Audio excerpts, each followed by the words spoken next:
In the beginning of the movie, a hunter targeted his gun at an antelope and shot it.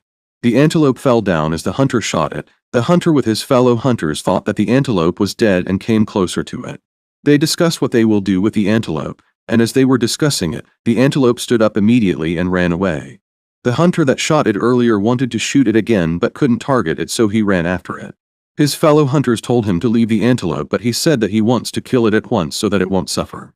He ran after the antelope, but soon the antelope disappeared. And the hunter kept searching for it slowly. The hunter got tasty, and as he wanted to drink water for the running water, blood dropped on the water. He looked up where the blood was dropping from and saw the antelope hanging on a tree already dead and dripping blood. Just then some ancient-looking people surrounded him and shot an arrow on his chest.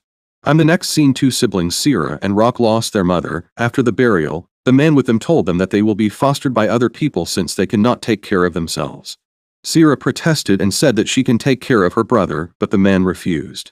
The man drove them home and told them that he will come back after 1 hour to pick them up. After dropping them, the man left. Immediately the man left, Sierra told Rock to park his things, that they are leaving for the countryside where to their aunt lives. The reason they are leaving is to avoid being fostered by another parents. As Rock was parking his things, his friend who is a gangster sneaked into his room. The gangster gave Rock a box and told him to keep it for him. Rick told him that he is leaving with his sister, but the gangster told him that it is even better if he leaves with the box, and that he should call him after reaching wherever he is going with her sister, and Rock agreed. As Sierra and Rock were sneakily leaving, the man that told them to wait came back. As the man entered their house, they entered his car and drove away with it. On their way they had a flat tire, but they were able to fix it and continue on their journey. When they reached their aunt's house, their aunt and her family welcomed them well. Sierra and Rock told them all that had happened, and they agreed that Sierra and Rock will be staying with them. Sierra was taken to her room by her aunt's daughters. In her room, her aunt's daughters asked Sierra if she still remembered the imaginary friend she used to talk with when she was still a kid. Sierra was stunned when she was been reminded of her childhood in the countryside. Sierra then told them that she used to hear whispers early in the morning those days, and that she didn't think it was her imagination, that what she saw was real. But her aunt's daughters didn't believe her. The next morning Sierra went inside the bush to the same spot she used to see her imaginary friend when she was still a kid. But she didn't see her imaginary friend again. As she sat down there, she heard a voice behind her. She was startled and looked back, and was disappointed to see that it was her grandfather. Her grandfather told her that 10 years ago she used to sit in this same spot all the time. Her grandfather took her home and told her that that spot is not an ordinary place, and that even the Indians used to worship there. He told her that he can feel something ancient in that place. He asked Sierra if she too can feel it, but Sierra didn't answer and left because her mind was occupied by what her grandfather said. In the city, the gangster that gave Rock a box to keep for him was caught by his fellow gangsters. They asked him where he kept the box, but he denied having the box. When they threatened to kill him, he told them that Rock is with the box, and that he has ran away with it, but he will call him as soon as he reached where he ran to. Back to the countryside, in the night there was a power interruption and everywhere became dark by it. That night they all slept without light.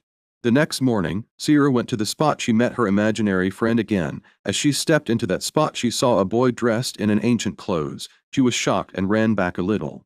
When she looked again, she didn't see the boy again. She thought to herself that it may be a ghost.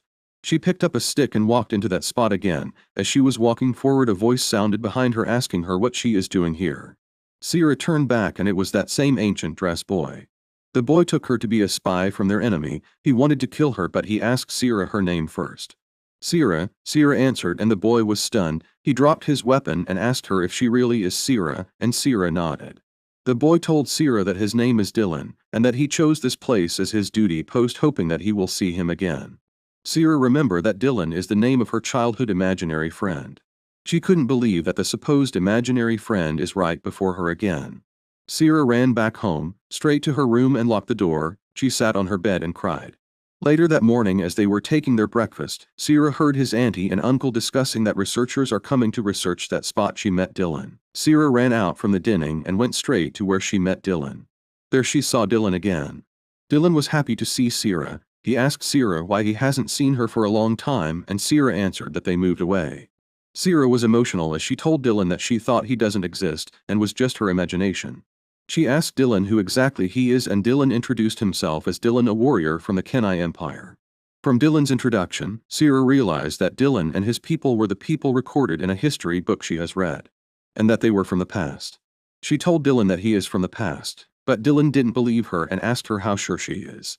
Sierra told him that she is very sure and that according to the history book she read, their enemy is going to invade their land very soon. Dylan agreed and told her that that is the reason he is guarding this particular place, and that many of his people are guarding other places. Just then they heard Sierra's brother calling her. Sierra told Dylan to hide and to not let the researchers see him. And then she went back home. Later in the afternoon, Sierra came back to that spot again. She discussed with Dylan and Dylan showed her mountains and forest in their land, but what Sierra saw was modern houses. Then they realized that in some places what Dylan sees is different from what Sierra sees. After that, Dylan told Sierra that he loves her and want to be with her, but Sierra told him that he is not a real person and may disappear anytime.